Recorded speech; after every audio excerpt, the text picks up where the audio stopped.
Balita mula sa lalawigan sa bawat rehiyon ng ating bayan. Dito sa Ang Pilipinas Ngayon.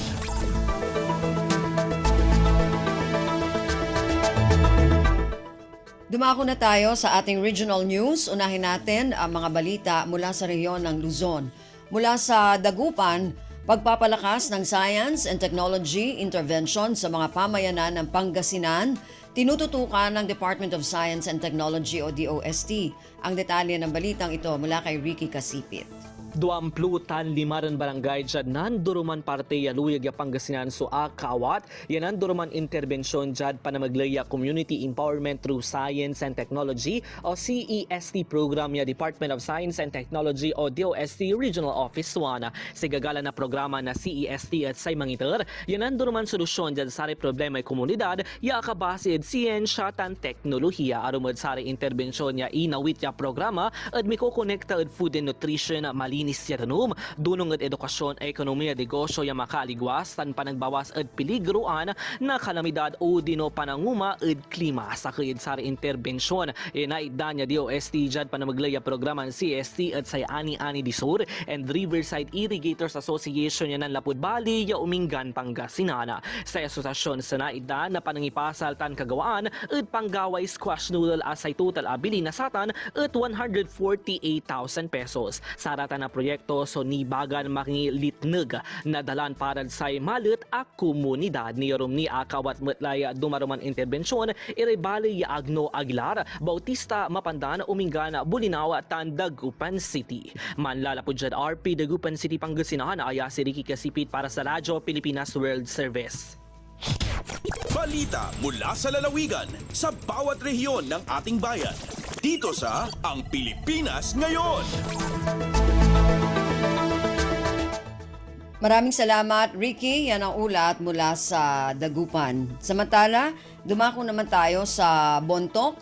289 na milyong pisong pondo para sa mga programang pang-agrikultura inilaan ng Department of Agriculture, Cordillera Regional Field Office para sa Mountain Province ngayong 2024. Ayon kay Regional Executive Director, Jeneline Dawayan. Ang detalye ng balitang ito mula kay Donna Cawis Balyo. Padamag ni Department of Agriculture Cordillera Regional Field Office Executive Director Jeneline Dawayan nga adat mapan at 289 million pesos a pondo tinalukar ti ahensya para kadagiti programa pang agrikultura dito'y Mountain Province. Iti opening program ti Langay Festival ken 57th founding anniversary celebration ti Mountain Province idi Lunes inbaga na nga ti pondo ket mausar para kadagiti banner program ti DA kas iti rice, corn, livestock, agricultural machinery, irrigation services ken dadumapay. Inpadamag na pay dagiti programa ti DA kas iti tarigagay ti ahensya nga mang-revitalize iti rice terraces iti Cordillera. Binigbig na ti kinapateg ti panagmula dagiti mannalon iti heirloom rice tapno maragpat ti food self-sufficiency, self-identity ken mang-preserba iti cultural heritage. Nadakamat na pay dagiti naduma-duma accomplishment ti Mountain Province iti sektor ti agrikultura ken iti produksyon dagiti nateng ken panang patibker iti agrotourism. Inalokoy ni Dawayan dagiti mannalon nga agrihistro iti registry system for basic sectors in agriculture ken agri-based industry kas partner para iti intervention ti DA. Narpos na Bontoc, Donna Cawisbalyo para sa Radyo Pilipinas World Service. Balita mula sa lalawigan sa bawat rehiyon ng ating bayan. Dito sa Ang Pilipinas Ngayon. Maraming salamat, Donna. Yan ang ulat mula Bontoc. Samantala, dumako tayo sa Lucena na italang mga kaso ng pertusis sa lalawigan ng Quezon. Pumalo na sa 20 siyam. Ang detalye ng balitang ito mula kay Tom Alvarez. Pumalo na sa 20 ang mga naitalang kaso ng pertussis o whooping cough sa lalawigan ng Quezon. Ayon sa Calabarzon Pertussis Weekly Case Bulletin as of Morbidity Week 13. Sa mga naitalang kaso, 19 dito ang suspected, 5 ang probable at 5 ang confirmed sa lalawigan. Nagpaalala ang Quezon Provincial Health Office sa mga Quezonian na maging maingat at mapanuri upang maiwasan ang lubhang nakahawang sakit na pertussis o ubong dalahit. Makatutulong sa pag-iwas sa naturang sakit ang pagsuot ng face mask, palagi ang paghugas ng kamay at pag-iwas sa matataong lugar. Mula sa RP1 Lucena, ito si Tom Alvarez para sa Radyo Pilipinas World Service. Balita mula sa lalawigan sa bawat rehiyon ng ating bayan. Dito sa Ang Pilipinas Ngayon. Maraming salamat, Tom. Yan na ulat mula Lucena at kabuuan na ulat mula sa rehiyon ng Luzon. Samantala, dumako tayo sa rehiyon ng Kabisayaan mula sa Calbayog, Catbalogan City Disaster Risk Reduction and Management Council nagsagawa ng emergency meeting kaugnay sa El Nino crisis sa lungsod. Ang detalye ng balitang ito mula kay Suzette Pretencio. Nagbuhat sa emergency meeting kakulop Abril 2 ang Catbalogan City Disaster Risk Reduction and Management o CDRRM Council bahin sa hihimuon nga baton sa gobyerno sa El Nino crisis sa syudad sa Catbalogan. Natukib sa meeting ang El Nino Status Report, response operations para sa kakulangan sa tubig, guidelines sa deklarasyon sa state of calamity para sa El Nino, ngan iba pa nga pertinent matters. Samtang sa ilarom sa liderato ni Catbalogan City Mayor Dexter Uy, ang gobyerno lokal sa syudad pinaagi sa CDRRM office nagpatuman sa orasyon tubig o Operation Rasyon Tubig sa Poroxais, Barangay Mercedes, Catbalogan City. Nagpasalamat naman ang CDRRM Office sa PhilChi o Bureau of Fire Protection sa bulig ng suporta sa nasabi nga inisyatiba. Tikang sa Radyo Pilipinas Calbayog, ini si Suzette Pretencio para sa Radyo Pilipinas World Service. Balita mula sa lalawigan sa bawat rehiyon ng ating bayan. Dito sa Ang Pilipinas Ngayon.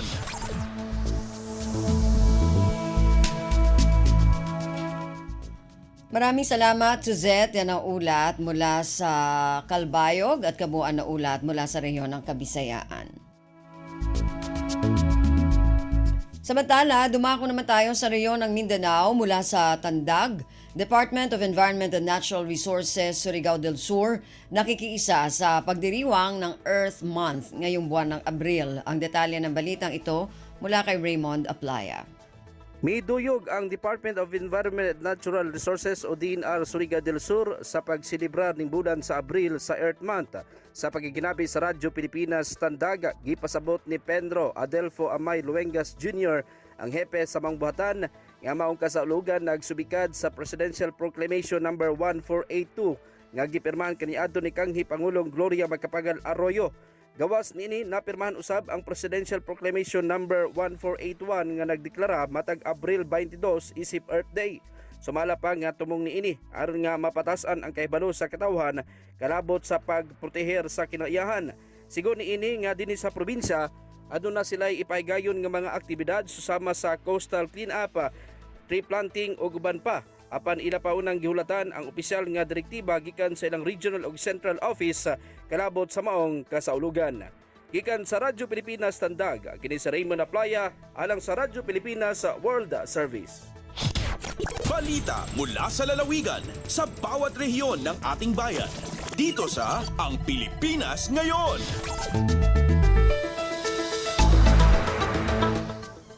Maraming salamat, Raymond. Yan ang ulat mula sa Tandag. Samantala, dumako naman tayo sa Hulo, mga paaralan na sakop ng Ministry of Basic, Higher and Technical Education sa lalawigan ng Sulu, idineklarang measles-free. Ang detalye ng balitang ito mula kay Fatma Gino. Wayroon nakalista in Ministry of Basic Higher Technical Education Division of Sulu, Parkala, Sinsakit, Sampal at awa measles, sinimisan panaon ni measles outbreak di halupa sug. Hawaii Schools Division Superintendent Giram Irili Salhad sina BHT Sulu, wayroon nakatayma inupis niya report hal mga batay school nila kiugdan sina sakit Sampal. Mahuot jajakahan at awa mi monitor lang ni SDS i-release si mga taon niya deng Health and Nutrition Section in katan ka eskulan hasupaya kapbandaan in mga kabataan iban kamaasan nila di napakwaon pa school a pabilaon mga baynat niya nanam sin mga bata asupay kapagangan in paglamin sin sakit na sabot. Bisan pa man na magbugday sab in MBHT Sulu ha mga vaccination programs in Integrated Provincial Health Office at awa IPHO Sulu hambuk kagihon hasupay kaawalan In pagsaplag sin sakit sampal di binaybayan si lupa sug. Pia patumtum da isablong sinasabot na kura in kanakuraan si mga kaiskulan bang uno in mga mapatut nila hinangon apabila on jumatu uno na parkala hasakupan nila.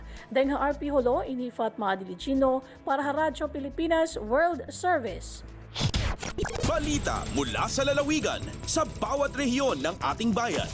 Dito sa Ang Pilipinas Ngayon.